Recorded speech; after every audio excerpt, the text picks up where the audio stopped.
পশ্চিমবঙ্গের RG Kar medical college ও হাসপাতালে এক নারী শিক্ষানবিশ চিকিৎসককে ধর্ষণ ও হত্যার ঘটনায় সমগ্র দেশ জুড়ে ছড়িয়ে পড়েছে প্রতিবাদের ঝড়।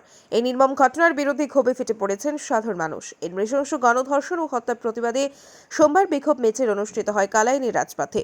প্রতিবাদে শামিল হয় বিভিন্ন অরাজনৈতিক দল সংগঠন সহ কালাইন সিএইচসি চিকিৎসক, স্বাস্থ্যকর্মী সহ আশাকর্মীরা।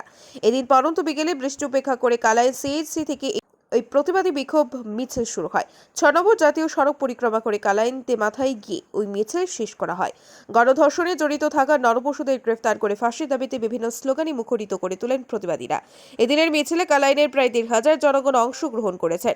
সর্বাবস্থায় নারী নির্যাতন বন্ধ করার হুঙ্কার ছুড়ে দেন প্রতিবাদকারী মহিলারা। হাতে হাতে প্লেকার্ড ও ব্যানার নিয়ে প্রতিবাদ সাব্যস্ত করা হয়। মা বোনদের সম্মান রক্ষার্থে আন্দোলন অব্যাহত থাকবে যতক্ষণ না পর্যন্ত চিকিৎসকের নৃশংস হত্যাকাণ্ডে জড়িতদের ফাঁসি না হয়। এদিনের প্রতিবাদী বিক্ষোভ মিছিল থেকে এমনই দাবি উঠেছে। ব্যুরো রিপোর্ট, আজকের বরাক। নারী নির্যাতন বন্ধ করো, নারী নির্যাতন বন্ধ করো, নারী নির্যাতন বন্ধ না হলে আমাদের সংগ্রাম চলছে চলবে।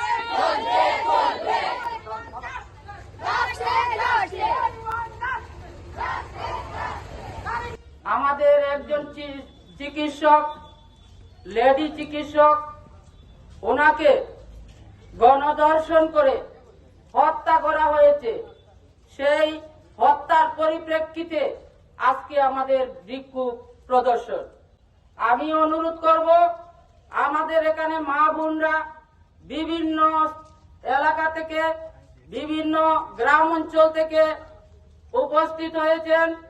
আমরা প্রথমেই এটাই বলবো, নরপিচ্ছাস পুরুষের হাত থেকে মুক্তি পাওয়ার জন্য আমরা পুরুষের আশ্রয় নেই। যেমন আমাদের বাবা, ভাই, দাদা, ছেলে, ওদেরকে আমরা সঙ্গী বানাই। দুঃখের বিষয়, আজকে যে নরপিচ্ছাসদের হাত থেকে রক্ষা পেতে আমরা যাদেরকে আমাদের আশ্রয়দাতা বানাই, সেই আশ্রয়দাতাদের বিরুদ্ধে আজকে আমাদের লড়তে হয়েছে।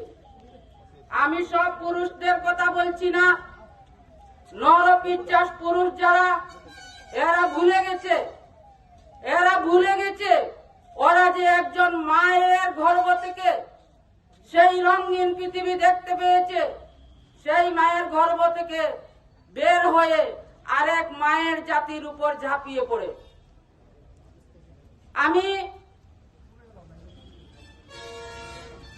আমাদের লেডি ডক্টর, ওনার ছবি, ওনার লেখা, সেগুলা পড়তে পড়তে আজকে 4-5 দিন হয়ে গেছে আমার নিদ্রা হয়নি। আমরা কোথায় বসবাস করছি?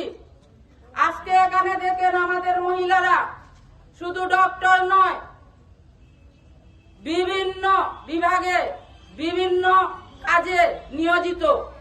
সেই মহিলাদের সুরক্ষা এবং নিরাপত্তা আমাদের মধ্যে নেই।